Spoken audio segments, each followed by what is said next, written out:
Nick here from NZ Fishing News. Welcome along for our epic Fiordland adventure with SEA Fiordland aboard the MV Tasman Explorer. Here we are in Deep Cove. We've just loaded up the boat, met the crew, and it's raining. My name is Clint. We've got Picky here and Caleb. With plans hatched, a safety briefing complete, and a bit of a snack, we were on our way to our target destination of Dusky Sound. Waterfalls gave way to booming swells as we exited Doubtful Sound. Out of the southwest ocean here, Tasman Sea, and we're heading into SEA Sound. We lost a few souls along the way. Found some calm water. Woo! We also found some timeless Kiwi fishing tucker. It didn't take long to hook up. Grant Blair hooked a feisty cow-eye, which was perfect for bait. However, it turns out you certainly don't need bait to catch the delicious blue cod in Fiordland. First beer of the trip is it. What are you A drinking? lovely Export Ultra, and it's cold and it's yum. Oh, hello. Other species like the shiny lures we'd brought down too, including the tasty tarakihi.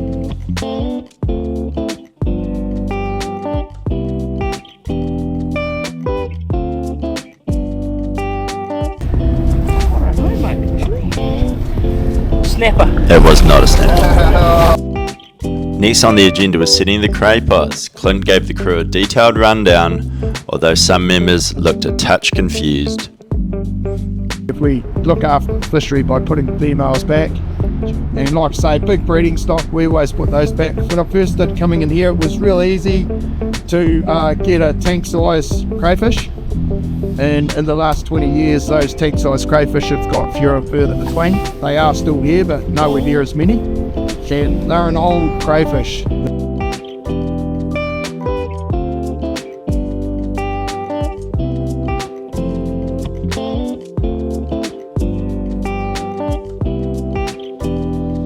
The boys set about their work deploying the 3 cray pots, while Picky put the finishing touches on her lamb roast with all the trimmings.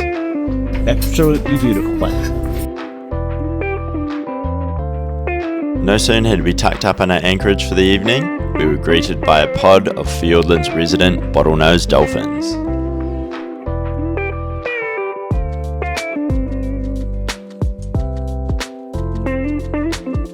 Morale is sky high. See you tomorrow. The crew woke up fizzing the next morning to check the cray pots. Deadliest catch, Fiordland style.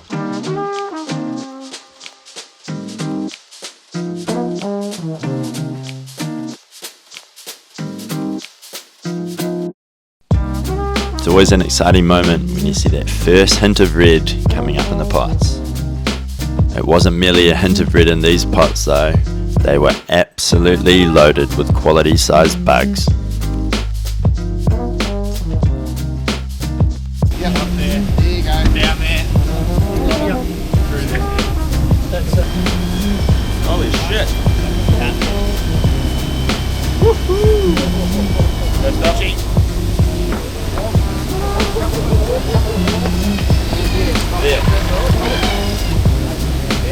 Woohoo! There was a grand total of 52 crayfish in the 3 pots.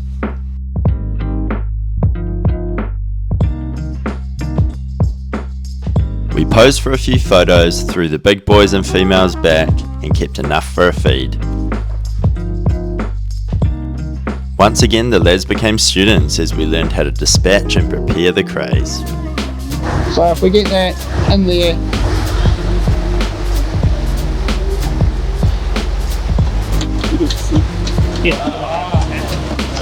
so it's actually sever through the poo tube by stabbing that knife like that. Okay, come in on the belly plate there and just scallop that knife around like so. That's up the back, and then stand the knife up both ways. Now as you wriggle the tail from side to side to release it, you should be able to grab the poo tube there and pull that out.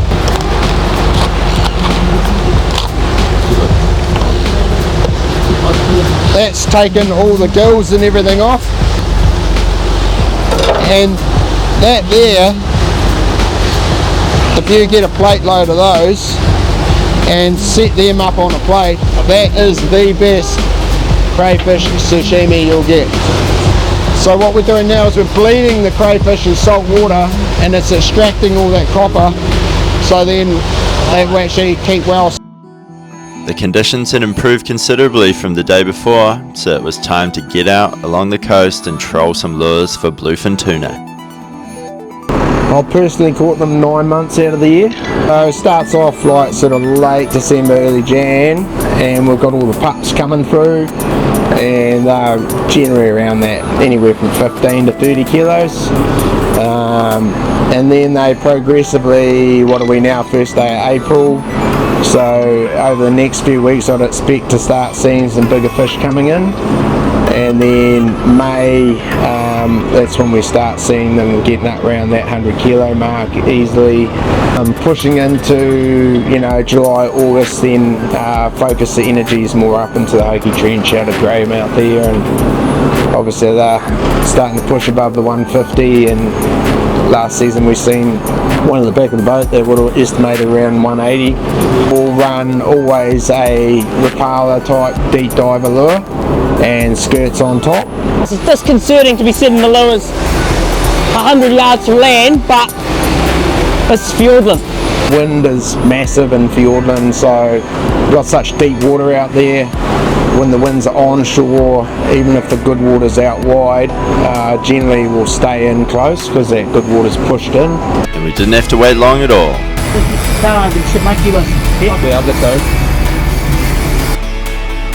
Oh, start, mate. Our buddy Tom settled into the scrap, and it wasn't too long before the fish revealed itself as indeed the prize we were after, a southern bluefin tuna.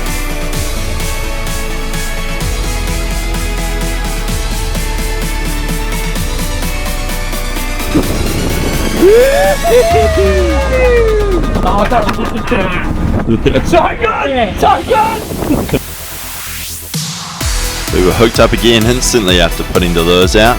This time Dan was on the rod.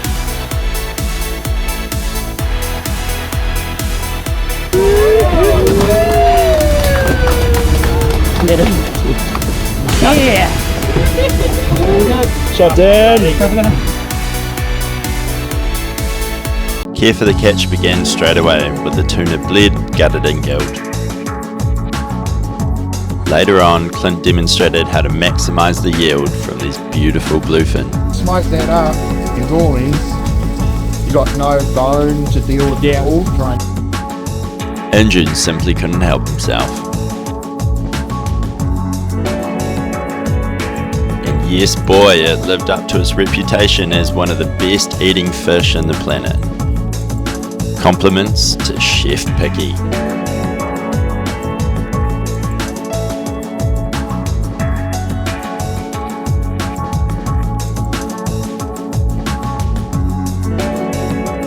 That is stunning. That's a stunning too. But this video is not all about food porn, it's about adventure. We have just pulled into one of the finger arms right up the top. The boys are going to go for a swim, but not just swimming. We're going to swim with some hapuku. So pretty exciting. I hear it's the only place in the world that you can do this. Oh, just a little bit of today's catch-up, Ben. After a quick snack, we dived into the inky water. Once we descended through the tannin-stained freshwater surface layer, a school of hapuku revealed themselves. But they weren't the only fishies down here. The seven-gilled shark is a 200 million year old lineage species. They're older than dinosaurs and they're endemic to the waters of Fiordland. So they're absolutely beautiful to dive with. The trick is just to give them a little bit of space because they are mellow until they're not. Luckily, the one we encountered seemed pretty chilled, although he did like following our fins up.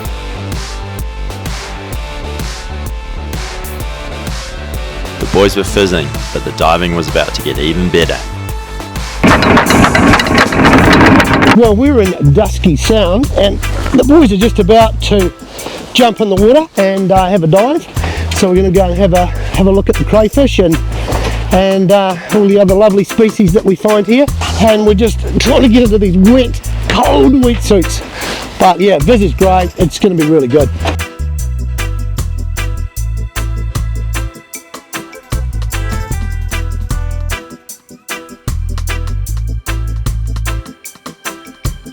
On my second dive down, I spotted a big cray out in the open. This guy called for a double-handed grab. After a few quick picks, I put him back down on the kelp to carry on his day. The fish biodiversity was impressive, with species encountered including blue cod, tarakihi, trumpeter, blue moki, a variety of rare species, and butterfly perch. And of course, we encountered plenty more crays.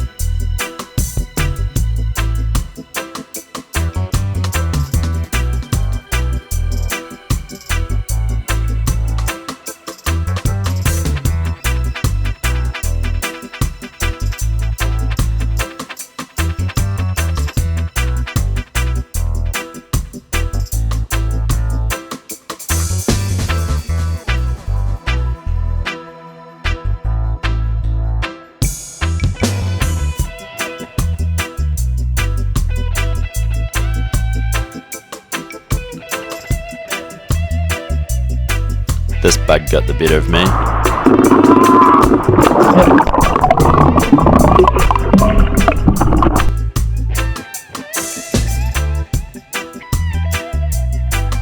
Meanwhile, the bubble blowers in deeper water were having a great dive too.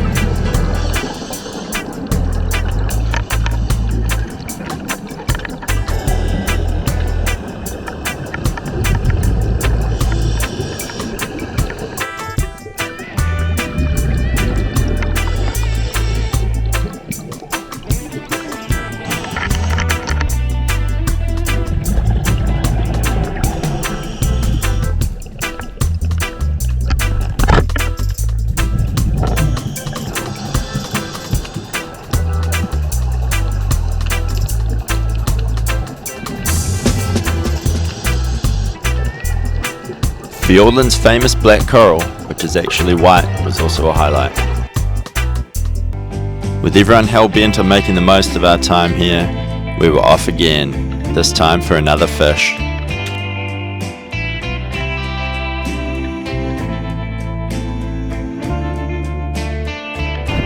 Nice little boy.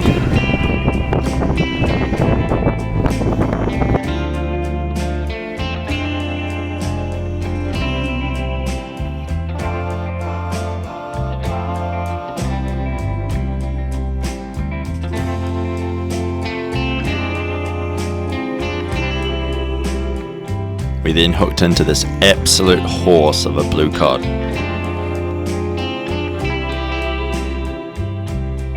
And there's a fucking boss. Not that.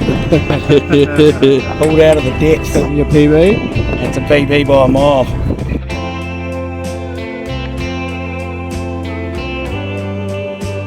I then decided to throw out my secret spinner. Hooked up, mate. Got my special lure. Oh no! what is that? Yeah, I got something else with it. So yeah, another tarakihi following it. Look at them all following You're like it. a 3-pack of them. Look at them. Top water tarakihi. Wow!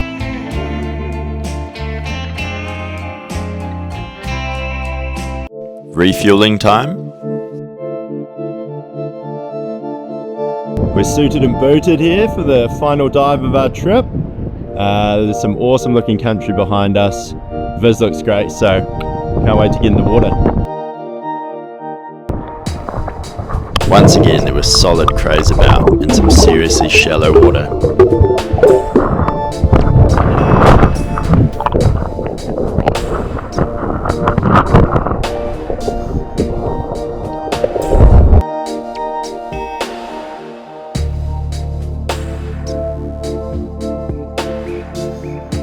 Friendly seals were constant companions, as well as this large long-tailed stingray.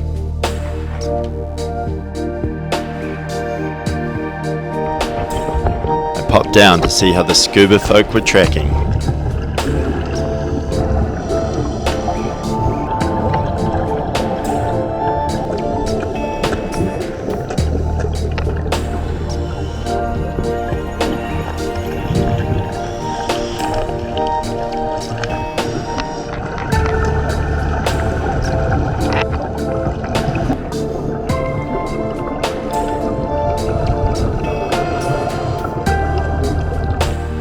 It had been a pretty big few days of fishing, diving, and seeing the sights.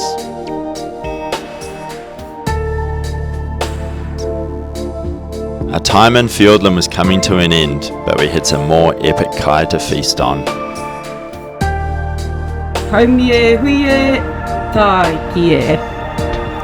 Just giving a blessing for our food to the ocean and the forest. Turns out that Picky's not only an amazing chef, My book's called Ikanui the Orca. It's a book about protecting marine reserves around Aotearoa.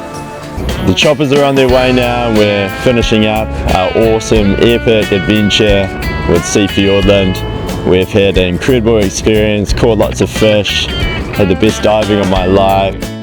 The crew have been world class, the food has been stunning, everything's exceeded expectations.